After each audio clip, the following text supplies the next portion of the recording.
ناظرین محترم، حضرت موسیٰ علیہ السلام کی پیدائش سے پہلے ایک مغرور اور ظالم بادشاہ جس کا نام ولید بن مشب تھا، جو فرعون کے نام سے مشہور تھا۔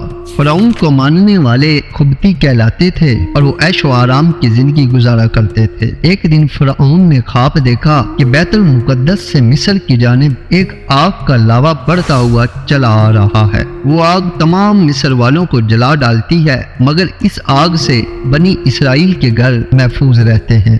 فرعون نے اس خواب کی تعبیر اپنے پاس موجود کاہنوں سے پوچھی تو انہوں نے بتایا کہ بنی اسرائیل میں ایک ایسا بچہ پیدا ہونے والا ہے جس کی وجہ سے مصریوں قبطیوں کی ہلاکت ہوگی۔ یہ بات تورات میں ہے اور تاریخ کے جاننے والے بھی کہتے ہیں کہ فرعون کو بنی اسرائیل کے ساتھ اس لیے دشمنی ہو گئی تھی کہ اس زمانے کے کاہنوں، نجومیوں اور جادوگروں نے اس کو بتایا تھا کہ اس کی حکومت کا زوال ایک اسرائیلی لڑکے کے ہاتھ سے ہوگا، اور کچھ تاریخی روایات میں ہے کہ فرعون کو یہ تعبیر دربار کی جوتیوں اور کاہنوں نے وہیں دی تھی جس کا ذکر گزر چکا ہے۔ اس پر فرعون نے ایک جماعت اس لیے مقرر کر دی کہ وہ تفتیش اور تلاش کر کے اسرائیلی لڑکوں کو قتل کر دے اور لڑکیوں کو چھوڑ دیا کرے۔ حضرت موسیٰ علیہ السلام کی والدہ جب حمل سے ہوئی تو اس کی خبر کسی کو نہ ہوئی، انہوں نے سب سے چھپائے رکھا، اور جب حضرت موسیٰ علیہ السلام پیدا ہوئے تب بھی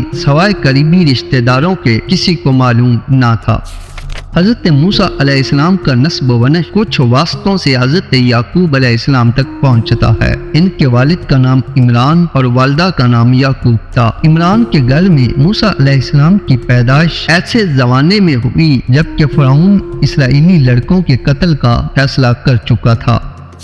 بہرحال حضرت موسیٰ کی والدہ نے جو تم کر کے 3 ماہ تک ان کے پیدا ہونے کی کسی کو مطلق خبر نہ ہونے دی۔ اس سخت اور نازک وقت میں آخر اللہ تعالیٰ نے مدد کی اور موسیٰ علیہ السلام کی والدہ کے دل میں یہ بات ڈال دی کہ ایک تابوت کی طرح کا صندوق بناؤ جس پر رال و روغن کی پالش کر دو تاکہ پانی اندر اثر نہ کر سکے، اور اس میں اس بچے کو حفاظت سے رکھ دیا جائے، پھر اس صندوق کو نیل ندی کے بہاؤ پر چھوڑ دیا جائے۔ حضرت موسیٰ علیہ السلام کی ماں نے ایسا ہی کیا اور ساتھ ہی اپنی بڑی لڑکی موسیٰ علیہ السلام کی بہن کو لگایا کہ وہ اس صندوق کے بہاؤ کے ساتھ کنارے کنارے چل کر صندوق کو اپنی نگاہ میں رکھے اور دیکھے کہ اللہ تعالیٰ اس کی حفاظت کا وعدہ کس طرح سے پورا کرتا ہے۔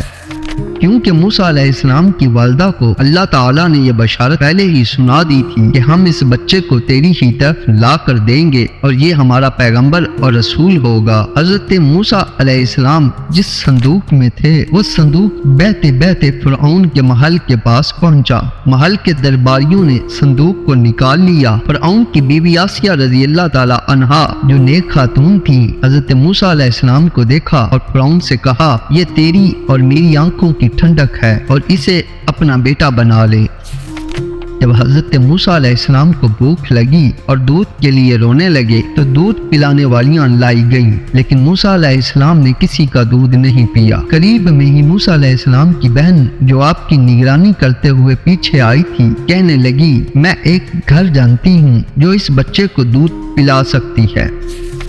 اس طرح اللہ تعالیٰ نے موسیٰ علیہ السلام کو واپس ان کی ماں کے پاس لوٹا دیا۔ حضرت موسیٰ علیہ السلام نے فرعون کے محل میں پرورش پائی اور جوان ہونے تک اللہ تعالیٰ نے موسیٰ علیہ السلام کو طاقت اور قوت عطا کی۔ ایک دن موسیٰ علیہ السلام نے 2 لوگوں کو آپس میں لڑتے ہوئے دیکھا۔ اس میں سے ایک بنی اسرائیل سے تھا اور دوسرا قبطی تھا۔ بنی اسرائیل کے شخص نے آپ سے مدد مانگی، آپ نے مدد کا ارادہ کیا اور قبطی کو ایک مکہ مارا جس سے اس کی موت ہو گئی۔ موسیٰ علیہ السلام کا مقصد قتل کا نہیں تھا اور آپ نے اللہ تبارک و تعالی سے توبہ کی۔ تفسیر سورۃ القصص آیت 15 اور 16۔ اگلے دن جب حضرت موسیٰ علیہ السلام شہر کی طرف نکلے تو دیکھا کہ وہاں بنی اسرائیل پھر کسی سے جھگڑ رہا ہے، اور اس کو دیکھ کر پھر سے آپ سے مدد طلب کی۔ آپ نے فرمایا، تو جھگڑالو آدمی ہے، اور اس کے مقابلے والے قبطی کی طرف ہو گئے۔ بنی اسرائیل کے اس آدمی نے کہا کہ کل جیسے ایک آدمی کو مارا تھا، کیا آج مجھے بھی مار ڈالو گے؟ اس کی اس بات سے آپ سمجھ گئے کہ کل والی بات پورے شہر میں پھیل گئی ہے۔ جب فرعون کو پتا چلا کہ موسیٰ علیہ السلام ہی مصری قاتل ہیں تو فرعون نے جلاد کو حکم دیا کہ موسیٰ کو گرفتار کر کے حاضر کرے۔ مصریوں کے اس مجمع میں ایک معجد شہری وہ بھی تھا جو دل و جان سے حضرت موسیٰ سے محبت رکھتا تھا اور اسرائیل مذہب کو جانتا تھا۔